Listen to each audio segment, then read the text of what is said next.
सुप्रभात बच्चों। आज हम सब एक कविता का पाठ करेंगे जिसका शीर्षक है हम पंछी उन्मुक्त गगन के, और इसके रचयिता हैं शिवमंगल सिंह सुमन। बच्चों, इस कविता के माध्यम से हम मनुष्य के जीवन में आज़ादी के महत्व को बताना चाहते हैं। कवि भी यही समझाना चाहता है कि एक मनुष्य के जीवन में स्वतंत्रता का क्या महात्म्य है, क्या महत्ता है। हर व्यक्ति स्वतंत्र रहना चाहता है, आप, हम सभी। और आजकल जो समय चल रहा है, जब हम सभी लॉकडाउन फेस कर रहे हैं, तब हम इस बात को और ज़्यादा अच्छी तरह से समझ सकते हैं कि स्वतंत्रता कितनी अधिक महत्वपूर्ण है। और यही भाव कवि पक्षी के माध्यम से हमें समझाना चाहता है।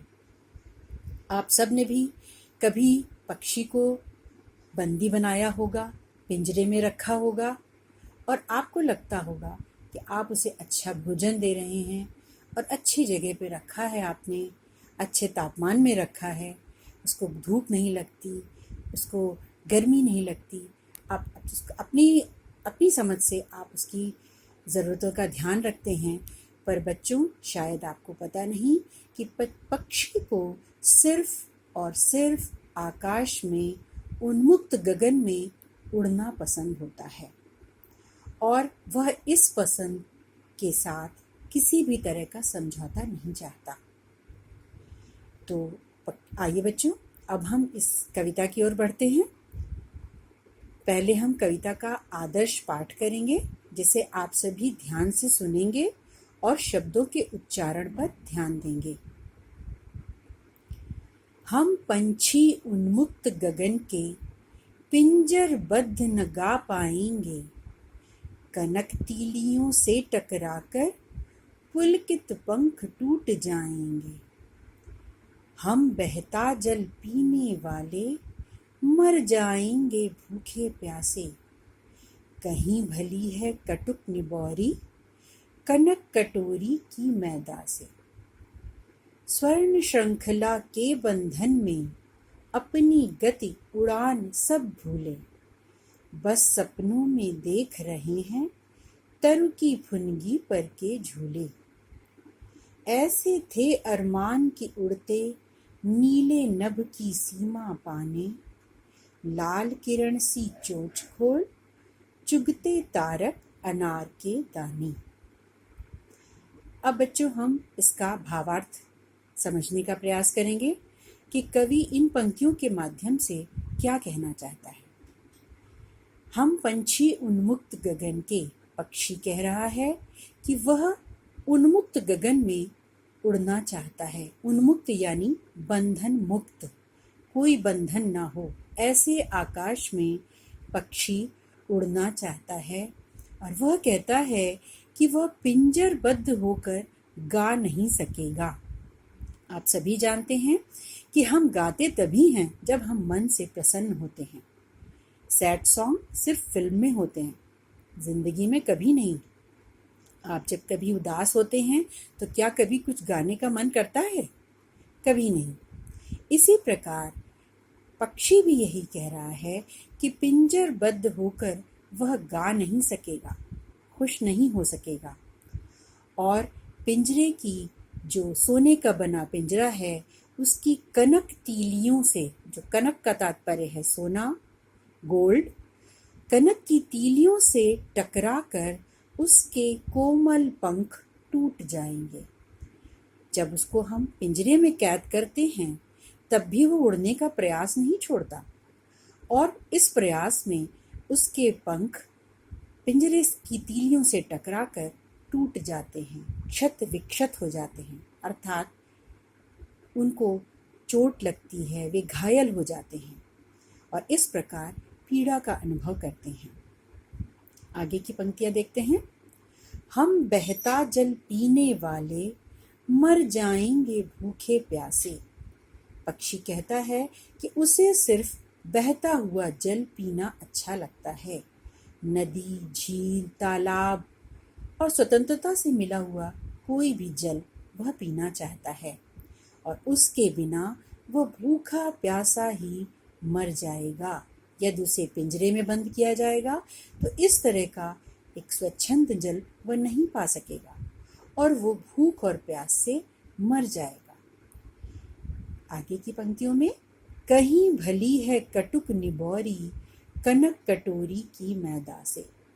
बच्चों, आप कटुक निबोरी, आपके लिए इसमें कठिन शब्द है। कटुक का तात्पर्य है कड़वा और निबोरी कहते हैं नीम के फल को।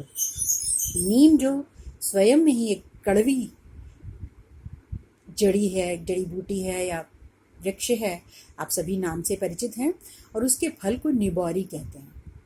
उसको खा सकना बड़ा ही मुश्किल काम है, लेकिन पक्षी कहता है आज़ादी के साथ वह कटुक निबोरी भी खाना पसंद करेगा उस सोने की कटोरी में रखी हुई मैदा के अपेक्षा। यानी जो सोने की कटोरी में रखा हुआ उसे मैदा मिल रहा है और वो पिंजरे में बंद होकर वो मैदा मिल रहा है, तो वो उससे कहीं ज़्यादा स्वादिष्ट वो कड़वी निबोरी है जो वह स्वच्छंदता से उड़ता हुआ स्वयं खाता है। स्वर्ण श्रृंखला के बंधन में अपनी गति उड़ान सब भूले। स्वर्ण मीन्स का तात्पर्य है सोना, श्रृंखला कहते हैं जंजीर को। यानी सोने की जंजीर में या सोने के पिंजरे में, उसके बंधन में पक्षी अपनी गति और उड़ान सब भूल जाता है। बच्चों, शायद आपको ये पता ना हो कि जब आप किसी पक्षी को पिंजरे में बांधते हैं, बंद करते हैं, तो कुछ दिनों बाद वह उड़ना ही भूल जाता है। फिर यदि आप उसे स्वतंत्र करना भी चाहें तो वह उड़ने में असमर्थ हो जाता है।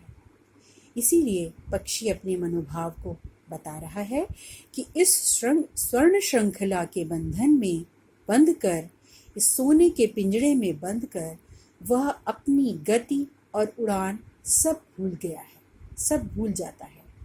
और अब जो उसका सपना होता है जीवन में कि तरु की फुनगी, तरु का तात्पर्य है वृक्ष और फुनगी कहते हैं सबसे ऊंची डाली को, उस ऊंची डाली के पर बैठकर झूला झूलना पक्षी को सबसे अधिक अच्छा लगता है। और अब जबकि वो पिंजरे में बंद है, तब वह उसके लिए एक सपने के समान है। वह सपना जो कभी पूरा नहीं होता और वह सिर्फ सोचता रहता है कि वह कब तरु की पेड़ की ऊंची डाली पर झूला झूल सकेगा और आज़ादी के गीत गा सकेगा। अगली पंक्तियों में देखते हैं, ऐसे थे अरमान की उड़ते नीले नभ की सीमा पाने। इन पंक्तियों में भी कवि पक्षी के अरमान या इच्छा का वर्णन कर रहा है। और पक्षी की क्या इच्छा है कि वो नीला नभ, नीले आकाश की सीमा तक उड़ना चाहता है, जिसकी कोई सीमा नहीं होती। तात्पर्य यह है कि वह अनंत आकाश में उड़ते ही रहना चाहता है, उड़ते ही रहना चाहता है। और लाल किरण सी चोंच खोलकर, यानी सूरज की तरह, सूरज की किरणों के समान जो लाल उसकी चोंच है, उसके द्वारा वह तारे रूपी अनार के दाने खाना चाहता है, स्वतंत्रता से मिला हुआ। और उस अनार के दाने को भी वह खाना चाहता है जो तारों के समान है, यानी ऊंचाइयों में उड़ना चाहता है, स्वच्छंदता से उड़ना चाहता है और अपना मनपसंद भोज्य पदार्थ वो खाना चाहता है। और इस प्रकार पक्षी अपनी इच्छाओं को बता रहा है। अगली पंक्तियां कुछ इस प्रकार हैं, होती सीमाहीन क्षितिज से इन पंखों की होड़ा होड़ी, या तो क्षितिज मिलन बन जाता या तनती सांसों की डोरी। सीमाहीन क्षितिज, क्षितिज बच्चों, क्षितिज कहते हैं धरती और आकाश के मिलन का बिंदु, यानी जिसे अंग्रेजी में होराइजन भी कहते हैं, जहाँ पर ऐसा प्रतीत होता है कि धरती और आकाश मिल रहे हैं। आप मेरे प्रतीत शब्द पर ध्यान दीजिएगा।